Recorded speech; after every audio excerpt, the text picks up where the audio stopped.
How does a man with a short stature, light frame, slow feet, and the shortest reach of any heavyweight champion become the only undefeated heavyweight in history? With everything going against him, Rocky Marciano was able to overcome every disadvantage, boasting an unmatched record of 49 wins, 0 defeats, and 43 knockouts, becoming one of the hardest hitters in the history of the sport. One destructive blow changed the course of heavyweight history. 7, 8, 9, 10, and out new heavyweight champion of the world, Rocky Marciano. They called his right hand Suzie Q. It wasn't pretty, but it was terminal, knocking an opponent into a coma. And even with one of the most vicious injuries in boxing, he was still able to score an 8th-round knockout from the poor neighborhoods of Massachusetts with unfulfilled baseball dreams to the pinnacle of the sport. This is the life and the devastating death of the most invincible man in boxing.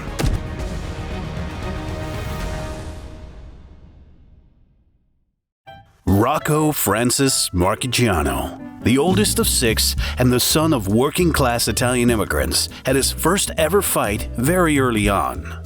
Born on September 1, 1923, in the factory town of Brockton, Massachusetts, young Rocky faced his first opponent only 18 months after his birth, barely making it past round 1.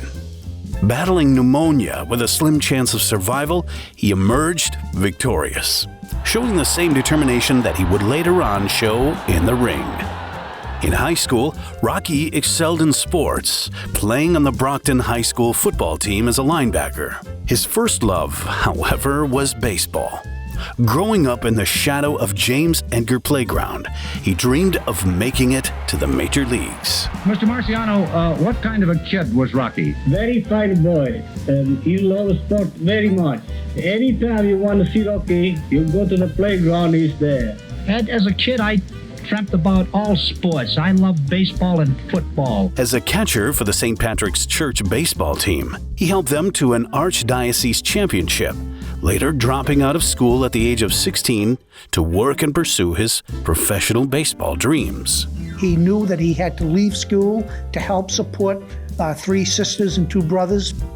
He cycled through a string of blue-collar jobs, including a chute man, a railroad layer, a ditch digger, and a dishwasher.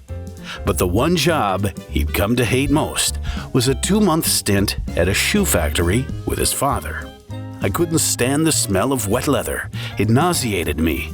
But I had to have a job, he said. My dad had a very difficult job in the shoe factory as a laster. He had both arms, both of his legs and tacks in his mouth. My brother Rocky could see early on that this was not something that he wanted to do. After seeing what the back-breaking shoe factory work did to his father and experiencing it firsthand, Rocky vowed he would never make his living that way. I saw what the factory did to my father, and I didn't want it to happen to me. I had to find a way out, he remembered. And soon enough, he'd stumbled upon that way out. In March of 1943, the 19-year-old's fledgling baseball career was interrupted when he was drafted into the Army and sent to Wales to ferry supplies across the English Channel during World War II. And as Paul Zimmerman put it, World War II gets credit for giving Rocky Marciano to the fistic game. His potential became apparent when he was at the pub and ordered a glass of milk. The towering Australian next to him decided the high-pitched voice of the shorter, timid-looking, milk-ordering GI was easy prey, goading the smaller American to the point he had to defend himself. Rocky later told a U.S. reporter after throwing a single punch, the Aussie finished up sleeping on his back in a pool of his warm beer. In a 1965 interview, Rocky recalled another altercation when a group of Australians came over to him and verbally harassed him. Rocky almost landed himself in a cell as all 3 Aussies were knocked out cold in a matter of seconds. Since then, he gained a reputation for his fighting prowess among fellow soldiers, and these informal bouts had earned him esteem and hinted at a hidden talent.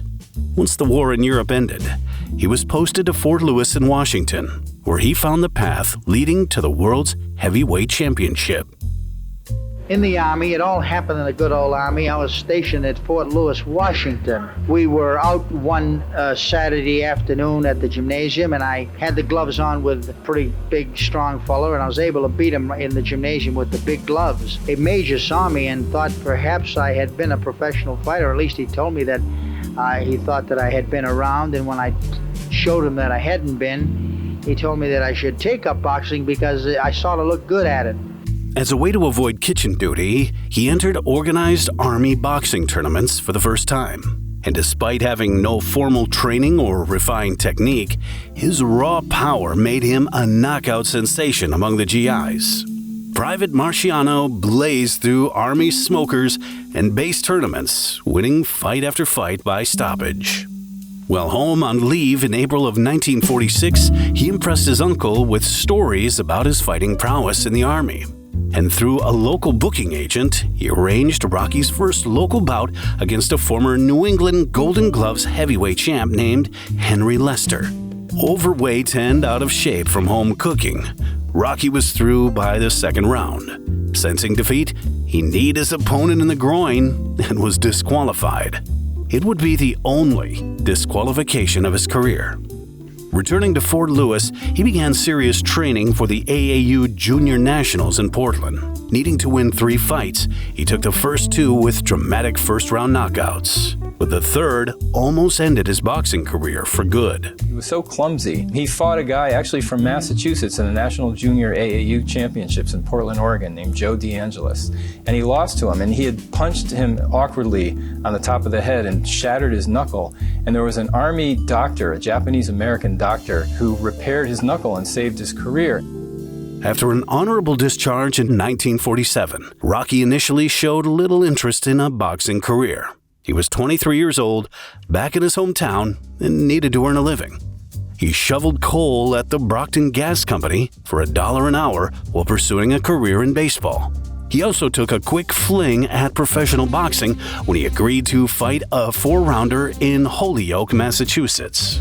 To protect his amateur status, he fought under the name Rocky Mack and managed a 3rd-round knockout. Through 1947, Rocky's heart remained set on baseball. He had been a standout catcher on Brockton's sandlots and even had attracted the attention of scouts before the war. And now his hard work paid off when he landed a tryout with the Chicago Cubs as a catcher and first baseman. Ironically enough, after a 3-week trial, he was rejected because of his weak throwing arm due to an injury he received in the Army. The same arm that would later earn him 43 knockouts in 49 fights. I kind of think that he had some flaws as a baseball player. I've spoken to some guys years ago who saw him play, and he could hit a long ball, but he wasn't going to get a lot of infield base hits, because he didn't have great running speed. As a defensive catcher, he had some flaws. So he was a long way from being what you might call a true prospect, let's say, to become a Major League Baseball player. Back in Brockton, after the failed tryout, Rocky faced an uncertain future, staring at the prospect of a mundane factory life, the same life he swore he'd never lead. The brief taste of boxing success he'd previously had now took on a new significance. As author Russell Sullivan observed, it was then and only then that he decided to turn to boxing. Once his baseball hopes fizzled, he realized that the ring might offer the fame and financial security he craved but could never attain in a blue-collar job, despite his mother's disapproval of the sport. You didn't really want him to be a fighter? No. Why? Well, because it's a dangerous game, really. I know he's going to win, but I'm afraid if the other fellow gets hurt, because the way I feel if my son gets hurt, the other fellow's got a mother too.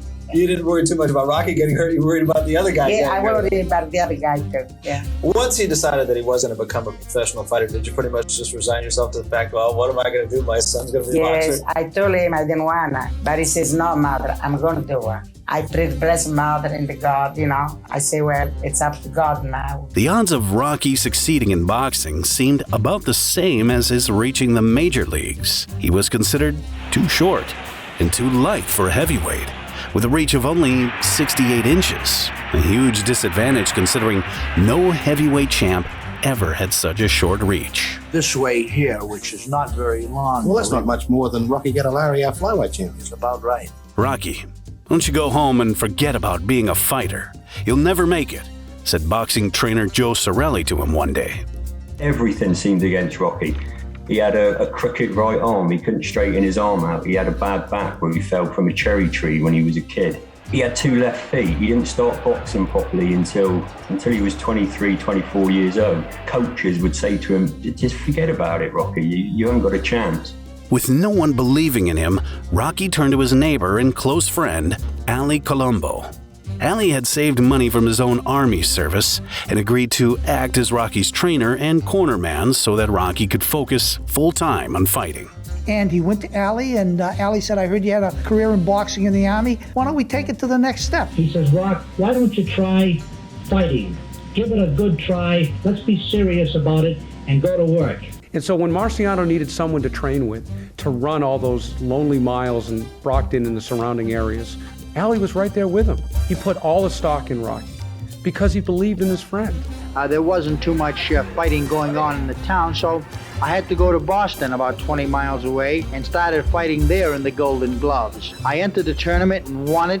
That victory earned him a trip to New York for the All-East Golden Gloves in March 1948, where he lost a controversial split decision over 3 rounds to Coley Wallace, who would later end his professional career with a 20-7 record and make it into Hollywood, playing the part of Joe Louis in the Joe Louis Story. This would be his last loss inside a ring. He completed his amateur career with a record of 8-4 and stood at a crossroads once more. Nearly 25 years old, he was older than many rising prospects and not financially secure. Brockton Gas had laid him off due to yet another thumb injury that he'd sustained, and he felt it was time to make a final gamble on boxing by joining the professional ranks. Ali was confident that a sledgehammer for a right hand, combined with the right management, could take Rocky to boxing's promised land. And so he contacted the one man who knew how to make this happen. The most cordially hated manager in boxing, according to Life magazine, Al Weil was widely viewed as brilliant and abrasive, always keeping fighters on short leashes and picking styles they could beat. Already managing multiple world titleists before Rocky, such as Lou Ambers, Joey Archibald, and Marty Servo, Wild wasn't just another manager. He was a plug-in to the sport's command center, a proven championship maker, a matchmaker with Madison Square Garden and IBC reach, and a ruthless negotiator. He was very cocky, difficult to talk to. He wanted complete control. Abrasive, cunning, arrogant, egotistical, controlling. Those are some of the words I would use to describe Al Weil. And he was also a very good fight manager and very well connected. Well, Rocky came into New York with a boy by the name of Colombo who had written me about this good prospect. Naturally, you get a lot of letters from different fighters and so forth. They all have the greatest prospect in mind. But this boy struck me to be a real comer. When I took him down to the CYO and had him box with the boy that had plenty of experience. In the first round, he looked kind of awkward. In the second round, he knocked this boy out. I had a call time, and that was enough for me. He was a nice boy, a kid that came in from Brockton from a poor family. You could tell he wanted to make something of himself. You take a fella who's hungry like that, and you know he's going to fight for you, and you know that he's right there when it comes to time to pitch. Through Weil, Rocky met the man who'd turn him into a world-class heavyweight. Al Weil said, okay, sent him over to the gym, meet up with this guy about 4'9", Charlie Goldman, who looks like he had 350 fights and lost every one of them. He was the guy, the genius, that saw Rocky, saw him for what he was. Now this bespectacled little fellow here is one of the great names of boxing. He's Charlie Goldman, veteran trainer and trainer of Rocky Marciano. Charlie Goldman was the greatest trainer who ever lived. I'm a biggest admirer. And you know what? He was an honorable guy. People loved Charlie Goldman.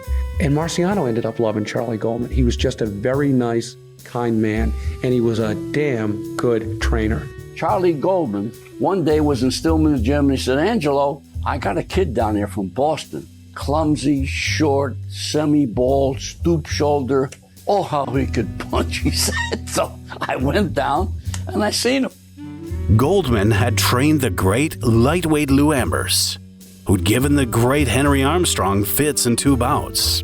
He knew the science of the game, and rather than attempt to rebuild Rocky in the mold of a textbook fighter, he opted to work with what he had, helping Rocky hone what was to become his signature fighting style and turn him into a true professional. Charlie Goldman saw a guy who was 5 feet 10 and a half. Therefore, let's make him a smaller target because he's going to be fighting the majority of his opponents are going to be taller than him. How do you make a smaller target of him? By putting him in a crouch. From the crouch, he learned to deliver annihilating punches. I had to be one of those aggressive, moving in all the time, forcing the fight type of men because of my short reach, because of my small stature, and because of the way I am built, I guess. I was not a fancy Dan fighter. I stayed away from the middle of the ring purposely so that I could get a man against the ropes where I did the most damage. And this was through a lot of hard training, through dedication, and through the hard work, really, of Charlie Goldman. I would call him a trainer's dream because Rocky will never undo anything that you do for him. I've been in this business for over 50 years, and I met all kinds of athletes in all different kinds of sports, but I never saw anyone that would deny themselves the pleasure and as unselfish as Rocky is. I don't think they could be that way. Mine was more of a Spartan's life. There were some people who said I led the life of a religious monk. I would like to go to a training camp away from the people, in the hills, and live a life of solitude and the life of a hermit, really. He didn't have sex. He didn't have anything. Someone had told him sex would take something out of you, take some of your power away. Not only was there no intimate relations with his wife, there was no contact with his wife for the 2 weeks before the fight. He's trained 200 rounds, as Minimum. you know, 200 rounds for back then a 15-round fight. With Weil and Goldman's help and a grueling training regimen, his career took off. For a purse of $40, his first official professional fight took place against 21-year-old Harry Bilazarian, who'd been the Army light heavyweight champion in Japan a year prior.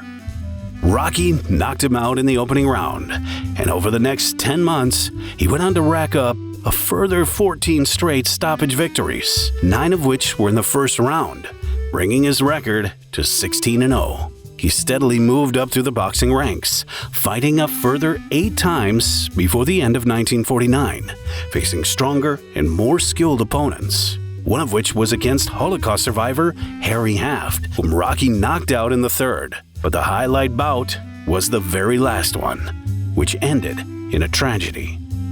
I was 22 years old. I had been fighting 1 year, and I fought a man who was regarded as a real test. He was a hard puncher, a New York boy who had 17 straight knockouts, and he was just the man in front of me. I had to get by him. Who was that, Rob? His name was Carmine Vingo, and he was really coming up the ladder. I took a pretty good punch, a couple of good punches, and finally I was able to knock him out. Well, it so happened that he hit his head on the flooring, and it sent him unconscious, and he went to the hospital, and he never fought again. Was paralyzed a little bit in his fingers and hands As a result of that fight, and there was a change in the ruling. From then on, padding was put on the flooring of the ring, and Carmine Vingo mentioned the fact that he had never been hit so hard, and he gave me an awful lot of credit, and he told me that he wished that I would win the title to prove to his friends that he was not beaten by just another fighter. Lost to a champion. Yeah. 2 months later, and after undergoing brain surgery, Vingo eventually left the hospital. In the interim, Rocky refused to step into a boxing ring until he made sure he was well enough to walk out of the hospital. Despite his brush with death, Vingo outlived Rocky, passing away in 2015 at the age of 85. Out of concern over publicity, and with ring announcers and reporters butchering the Marciano name, Weil suggested Rocky either go as Rocky Mac or Rocky March. "I'm an Italian boy, and I've got to have an Italian name," was his reply. Eventually, the letters H, E, and G were removed from his last name, and so the newly rebranded Rocky Marciano was ready to conquer the world of boxing. Rocky's big break came when Weil matched him against unbeaten Roland Starza, who boasted a record of 37-0 at Madison Square Garden on March 24, 1950. After 10 hard-fought rounds, Rocky was awarded a very tight, controversial split decision victory, extending his professional record to 26-0. At the end of that year, he married his childhood sweetheart, Barbara Cousins, and had a girl with her, and later adopted a boy. Back in the ring soon after the wedding, he continued to climb through the ranks, and by the summer of '51, Rocky had an unbeaten run in New England and a few Garden wins. But skeptics still saw him as raw, with one local writer calling him nothing more than a good club fighter. The match that would either validate him or expose him came against Rex Layne, a younger, highly ranked Utah heavyweight, fresh off wins over Bob Satterfield and Cesar Breon. It was his first major closed-circuit showcase, and Charlie Goldman had a tailored plan. Get inside, go to the body, and break Layne down. Rex Layne from Lewiston, Utah, meets Rocky Marciano of Brockton, Massachusetts, to select a contender for the heavyweight crown held by Ezzard Charles. Immediately, they go to close quarters. Marciano in dark trunks has short arms, so it's to his advantage to stay in close. Rex Layne punching well and making a strong showing at the end of round one. A long overhand right by the Brockton strong boy opened a gash over Layne's left eye in round two. A good right to the body by Marciano. Those body blows are taking considerable steam out of Rex Layne. Layne's manager is still concerned about that gash over Rex's left eye. Trainer Goldman rubs Marciano's neck and sends him out for round 6. You'll see Marciano fire a long-range right that stuns Rex Layne, and then he crumples forward to the canvas. It's 10 and out for Rex Layne, who hasn't moved a muscle, and Rocky Marciano has registered his 36th victory in a row. This victory instantly repositioned Rocky from a regional puncher to a legitimate top contender, and symbolically as the new era's Great White Hope, as some people started drawing comparisons to Jack Dempsey. After the Layne victory, that signaled Marciano's arrival. He was on the Ed Sullivan Show. Even his critics, who had scoffed at his unbeaten record and labeled it a made-in-Providence phenomenon, said, you know what, he is the best young heavyweight. Greatest fighters of them all reaches the end of the trail. At 36, attempting a comeback after retiring, Joe Louis finally bows in defeat. The victor is Ezzard Charles, who won a unanimous 15-round decision to become America's undisputed heavyweight champion. Burdened by over $500,000 in tax debt, legendary Joe Louis, the man who had donated hundreds of thousands to help the nation during World War II, was forced to come out of retirement in September of 1950, going toe-to-toe with the current heavyweight champion, Ezzard Charles. In the end, Charles outboxed, outmaneuvered, and outlasted the former champ. In 1951, with a mountain of debt behind him, Louis wanted a crack at Jersey Joe Walcott, who'd taken the title from Charles in July of this year. With an Ezzard Charles rematch still in order, Louis, who badly needed a payday, couldn't wait that long, and so he had no other choice but to take on the other biggest name on the scene. And when Rocky fought Joe Louis in the Garden, he didn't want to take the fight. Joe Louis had to beg him to take the fight. Rocky Marciano was completing his training under the astute supervision of trainer Charlie Goldman. Rocky stands 5'11", 3 inches shorter than Joe Louis. His weight going into the big fight was 184, nearly 29 pounds lighter than Joe. His reach, you remember, is 9 inches shorter. He was 27 years at the time, more than 10 years the Bomber's junior, but 11 years shy his opponent's ring experience. The slight favorite at fight time was not Rocky Marciano, but Joe Louis. I'm in good shape for this fight, and I hope I come through all right. Joe's prediction? He'll win over Marciano by a knockout. October 26, 1951, Madison Square Garden. Joe Louis, the Brown Bomber from Detroit, meets Rocky Marciano of Brockton, Massachusetts. The big question tonight, can the ex-champion come back? He's the slight favorite. And for the third time in the round, Marciano forces Louis to the ropes. But at the end of round 1, it's a good Marciano round. Rounds 1 and 2 went to Marciano. But we saw Joe Louis coming back stronger in the third. And he's going to do even better here in the fourth. Joe seems unable to put together those famous barrages of his. Barrages that so far have mowed down 56 rivals.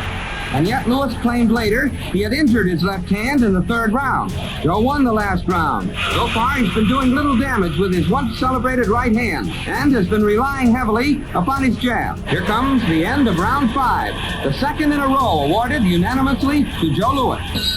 He had 11 inches reach on me and was able to just pop that left in my face and keep me at a distance. I had to crowd and move in on him. Marciano once again took command, just as we'll see him do here in round 7. Here we have a great champion on his way down, meeting a blockbusting youngster on his way up, the winner eventually to take a crack at the heavyweight crown. Round 7 awarded unanimously to Marciano. Rocky pressuring right from the start, as though determined to end the fight in this round. Marciano's hard left hook sends Lewis sprawling to the canvas. Another left crumples Lewis. A blazing right, and Lewis sails through the ropes. The working press try to help Joe back off the ring apron. Referee Goldstein on the left simply looks at the stricken fighter and knows that the ex-champion is finished for the night. This is the second time in his career he was knocked out. Sending the Brown Bomber to permanent retirement, Rocky was distraught by what he'd done to his idol. He cried on his way back to the locker room. Imagine looking at Joe Lewis lying there on the ropes, he said. I'm glad I won, but sorry I had to do it to him.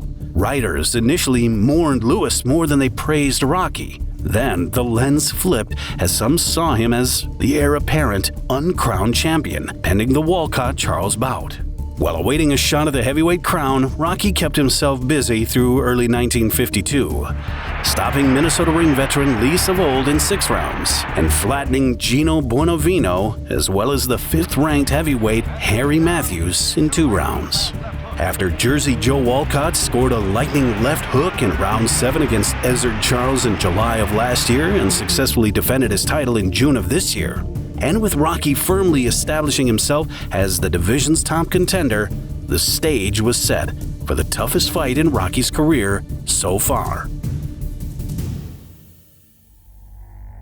15 rounds for the heavyweight championship of the world. I bet $1,000 on him, and those days that was a lot of money. I had it 8-4 in Walcott's favor. One of my friends put his house up. Walcott had gone in against Marciano as the underdog, and yet he fought like the favorite. Walcott has professed to believe that Marciano is an amateur. Looks as if he might be going right to work on it. He was the toughest man I ever fought. The two of them came out making moves, and all of a sudden Walcott threw that hook. Down from a left hook. The first time I was ever off my feet was with a good left hook. I thought the world had ended. Rocky would throw a good combination. Walcott would come right back with 2 left hooks and a right cross. It was a very bloody fight. Marciano is now cut on the forehead. Walcott is cut around the eye. At the end of the 6 violent rounds, both men were injured. Both corners then applied solutions and coagulants to treat the wounds. And at the end of round 7, Rocky walked back to his corner, declaring that he couldn't see. For 4 rounds, a solvent got into his eye. He was blinded. He couldn't see. Could you see the guy at all, Rock? For 3 or 4 rounds, all I could see was a shadow. And Walcott made sure to take full advantage of that. In the 12th round, Walcott gave Marciano such a beating that I don't think Rocky would be able to come out for the 13th round. I was hurt, bleeding, cut, and he was ahead on points. Marciano was behind on all 3 scorecards. He maneuvered Walcott to the ropes in the 13th round. And had that fight been today, it would have been 12 rounds, and Walcott would have won. If it hadn't been for the 13th round, I perhaps could have won and won the title. Walcott is plainly is intent on staying away now. Be careful. That's the right hand, Walcott. Walcott got hit with a sledgehammer. He might still be lying there for all I know. The picture you always see is Walcott with his face contorted. That's not the knockout punch. That was just another punch by Marciano that twisted Walcott's face into pudding. And the new heavyweight champion of the world, Rocky Marciano. You were the hottest puncher I ever fought. The night that I fought you, I believe you were the greatest. Well, last night I fought a real true champion in Jersey Joe Walcott. He proved to me what a champion is made out of. I only hope that I could be as good as him. The Shoetown had a new identity. and Brockton proudly celebrated its native son. Thousands of the city's working-class citizens had gambled it all on Marciano. Homes, cars, and bank accounts. This was their thank you. You never saw Rocky fights? No, never. Pasqualina, even though you didn't go to the fights, did you have a routine that you went through when Rocky was fighting?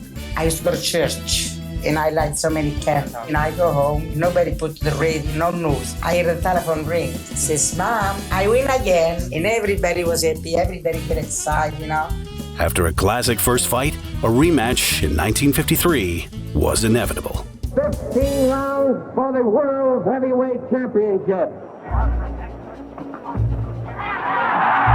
Walcott went down a second time just remembering what had happened to him in the first fight. He also was getting $225,000 more than Marciano, by the by, and now he's got a retirement nest egg, and he's going to sit on it right here while the count goes, and he can get up, hand on rope, alert, and he's just watching. And he gets up, and now he takes it with a little bit of just a moan and goes to his corner. The crowd starts booing. First round knockout, 2 minutes and some odd seconds. I think that's the hardest punch I've ever seen landed. That right-hand uppercut in the first round was probably the hardest punch I've thrown. Well, he got hit with the right uppercut, but would he have taken that in the first fight? Yes, probably would have. When you take an old-time guy that's experienced, been around a long time like a Walcott, and he gives everything he can, and he can't give anything more in the first fight, and he doesn't win it, the second time, they're going in there, done. The knockout ended the Walcott chapter, but drew icy press. Chicago and New York papers blasted the 2-minute, 25-second, one-bounce fight, some calling it farcical. Still, the belt was secure, and talk shifted to who and where Rocky would defend next. Weil wanted New York box office and a manageable style for the first full defense as champion. The man who still haunted Rocky's reputation since their razor-close 1950 bout, Roland the Starza, fit the bill more than the craftier, more dangerous Ezzard Charles. September 24th, 1953, the Polo Grounds, New York City. You're about to see the big fight. Already you can see this is going to be a battle of sock versus savvy. Marciano, the powerful puncher, against a lighter-hitting but more clever La Starza. La Starza boxed beautifully, piling a lead after 6 rounds, while Rocky kept drawing warnings for rough fouls. Referee Ruby Goldstein separates the man and taps his head, a warning to Marciano to stop butting. That's another sign of rust accumulating on the slugger, and this is just the first in a series of warnings. I think I was a little over-anxious. I had fought this boy 3.5 years ago, and it was my bad fight. And people back home thought that this boy had it over me, and I was a little over-anxious. I wanted to try to get him out of there a little too quick. But round 7 was the fight's turning point. Up to now, the fight has been an upset, with the underdog, Roland La Starza, leading on rounds.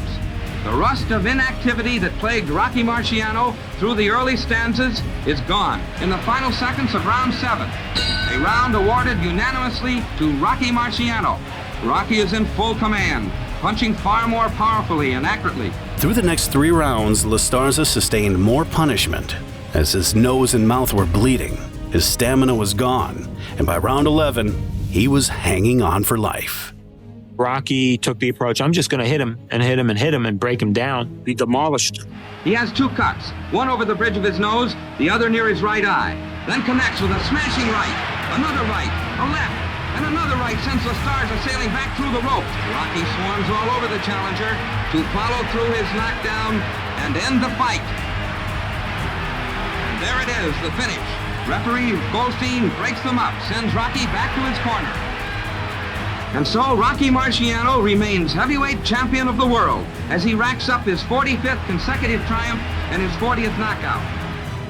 The win quieted the 1950 controversy and affirmed that the champion could solve a pure boxer over distance and break him late. With the grudge settled, there was no ducking Ezzard Charles. The IBC moved for a June 1954 Yankee Stadium date after the Cincinnati Cobra beat Coley Wallace and Bob Satterfield to reassert his claim. Ezzard Charles hits the comeback trail, setting a stiff training pace in preparation for his June title bout with heavyweight champion Rocky Marciano. Pointing to his more polished ring style and the aggressiveness he's shown in recent fights, his fans say it's a new Ezzard Charles going into the ring, not the fighter who was outpointed to lose the heavyweight crown. but a smooth, clever tiger who isn't fazed by the jinx that's defeated every ex-champ's attempt to regain the title. The Brockton bomber has history on his side in the ring, as well as the most powerful right hand in the annals of boxing. Rocky, you and Ezzard have just finished a very vigorous training campaign. Are you in good condition? Yes, I am, Commissioner. I'm ready for battle.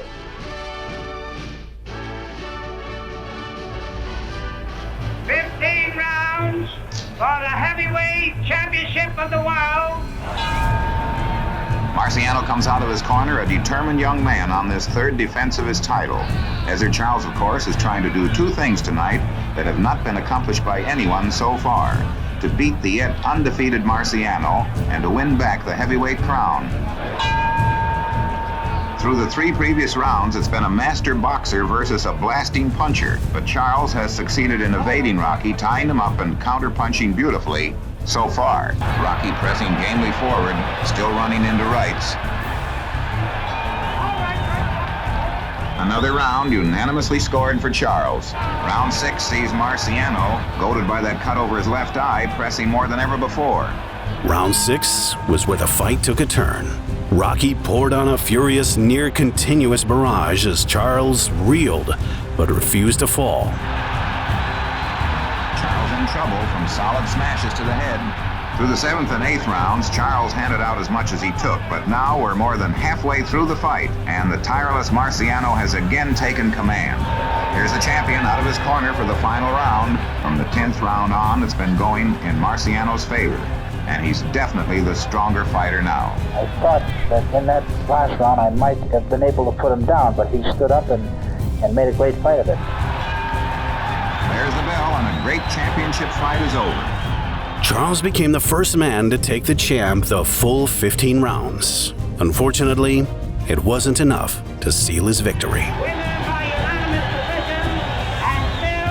heavyweight champion of the world, Rocky Marciano.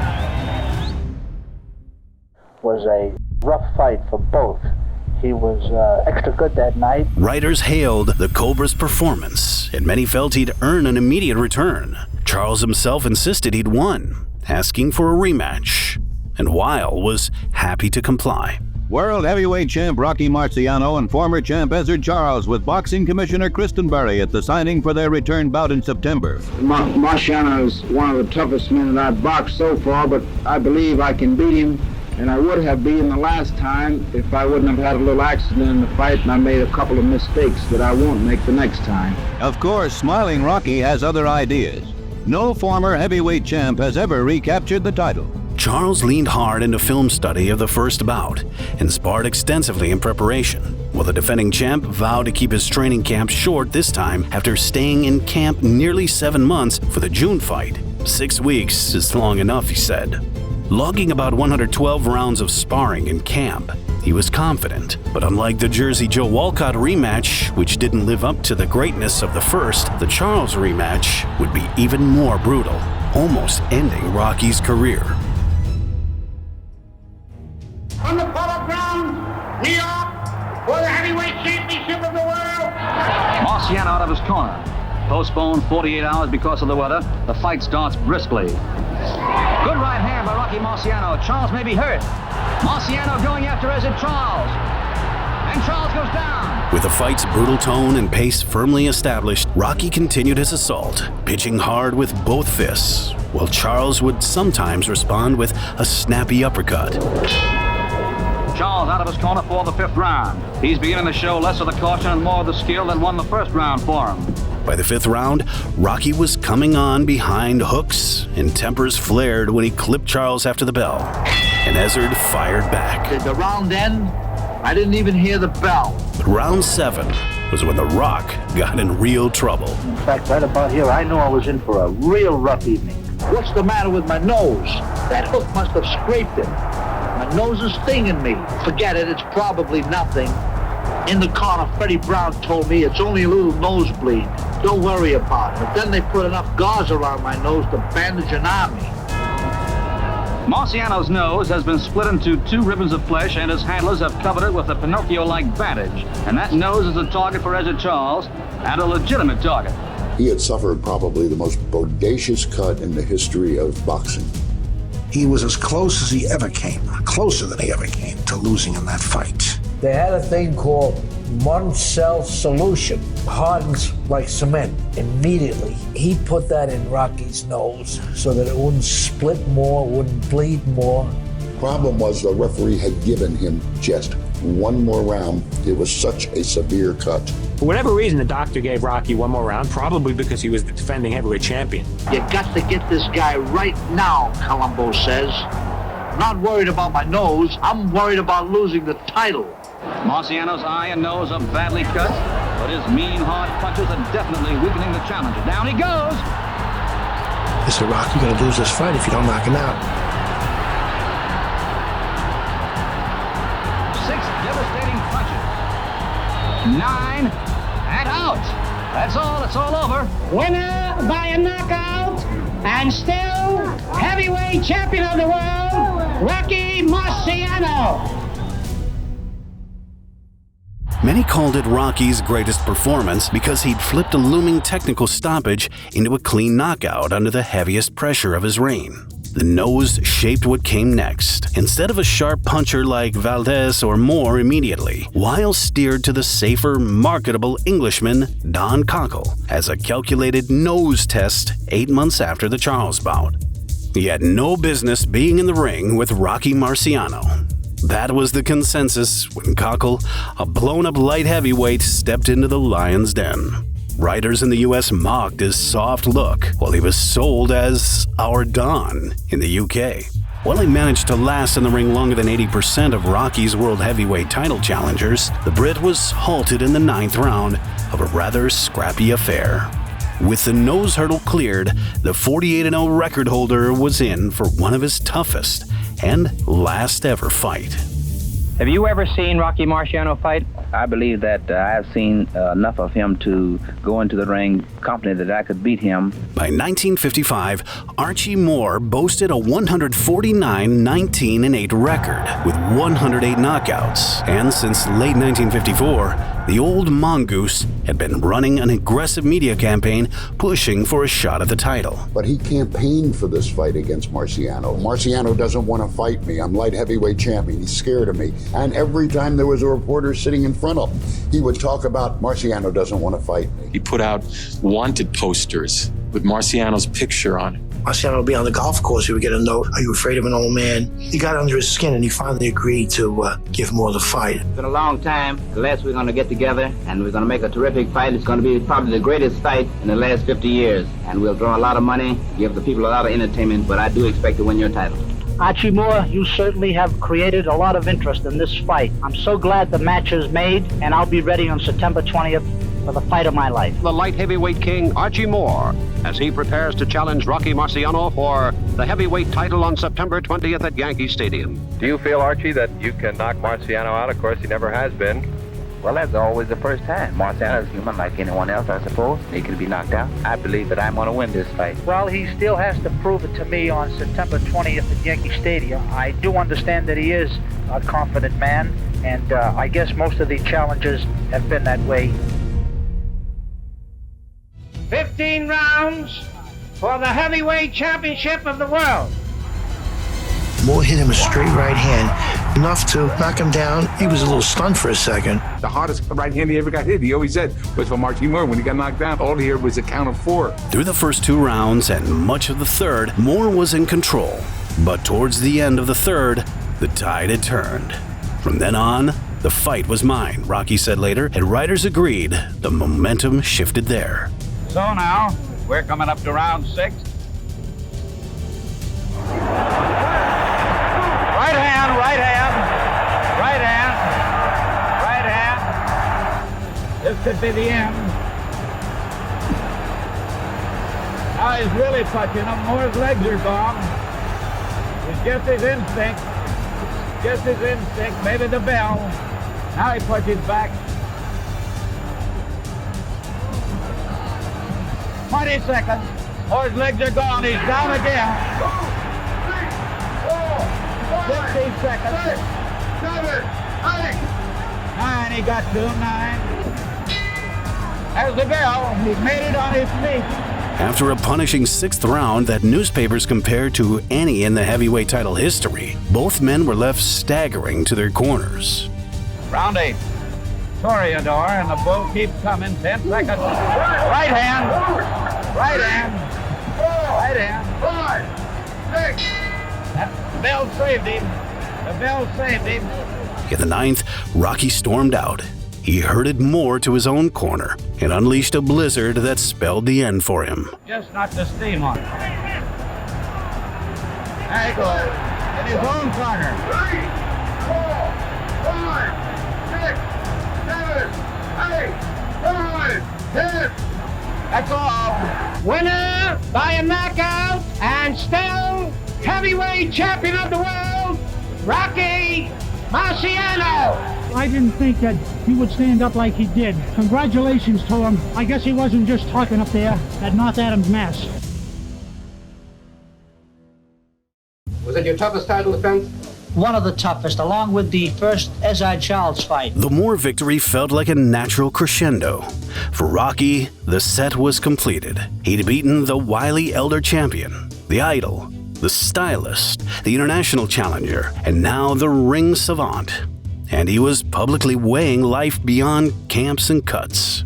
In April 1956, he'd reached a life-altering decision. Gentlemen, I would like to announce my retirement from boxing at this time. Why? Because of my family, my wife, daughter, and my folks. When I retire, Nat, I will definitely try to stay retired. I like to profit by others' mistakes, and if Joe Lewis couldn't make a successful comeback, I will not try it. Despite his decision, he later briefly flirted with the idea of making a comeback. Did you ever have the temptation to come back? I had only been out of boxing about 4 years at that time, and there were many, many people coming from all parts of the country with propositions for me to make a comeback. And they were talking, believe it or not, $2 million categories, and I was just flabbergasted. I wasn't too far out of good condition, and I took a little vacation for myself. I went away to a training camp close to my home by myself and tried to get myself in condition again as I once did. But I just couldn't. I didn't have the same feelings. I just couldn't concentrate on boxing as I once did. And so I thought it best not to have any publicity on it, but just to go home and call it another day. By refusing a return, Rocky had effectively set up the pristine 49-0 that would become the core of his legend and froze a resume that critics could debate but couldn't blemish. But debate they did. The main criticism was how the biggest names he fought were past peak. Joe Louis was on a tax-driven comeback and visibly faded by the 1950s. Jersey Joe Walcott was widely joked to be older than listed. Ezzard Charles had immense ring mileage, and some writers thought that he was over the hill. And Archie Moore was an older light heavyweight stepping up. The Cockell defense also fueled charges of soft matchmaking. By the late 1960s, these criticisms had sparked endless Ali versus Marciano debates between fans. Rocky was the only heavyweight champion to retire undefeated. Ali was the dazzling, undefeated, then exiled champion stripped of his title in 1967 for draft refusal. A made-for-media answer beckoned. If you ever want to see a great fight, a real ring classic, watch me, Rocky Marciano, fight a computerized fight with Cassius Clay. In February 1969, filming for a simulated matchup of prime versions of Rocky Marciano versus Muhammad Ali started. It was titled The Superfight, Marciano versus Ali, the computer bout. With a decent financial offer on the table, Marciano, 14 years retired, lost over 50 pounds to look the part and even sported a toupee to step into the ring with Ali. The pair reportedly sparred around 75 staged 1-minute rounds. The data from the sparring was then fed into the computer, and the footage, along with the results, were aired on 20 January 1970 in over 1,500 cinemas in North America and Europe. 2 endings were filmed. In Europe, Ali won via 13th round stoppage, and in Canada and America, Marciano won via 13th round stoppage. The project tapped into live racial currents of the era, as some journalists openly predicted a machine would choose the white, undefeated ex-champ over the unpopular, exiled Ali. Ali himself left one showing saying that computer was made in Alabama. Unfortunately, Rocky would never attend the premiere. On 31 August 1969, on the eve of his 46th birthday, Rocky boarded a small private plane with Frankie Farrell, son of notorious mob boss Lou Farrell, and pilot Glenn Bells. They headed to Des Moines, Iowa, as a storm was brewing, which ultimately led to the plane crashing. I was contacted by a person in Florida at about 1:30 in the morning. I called my mom. My dad answered the phone.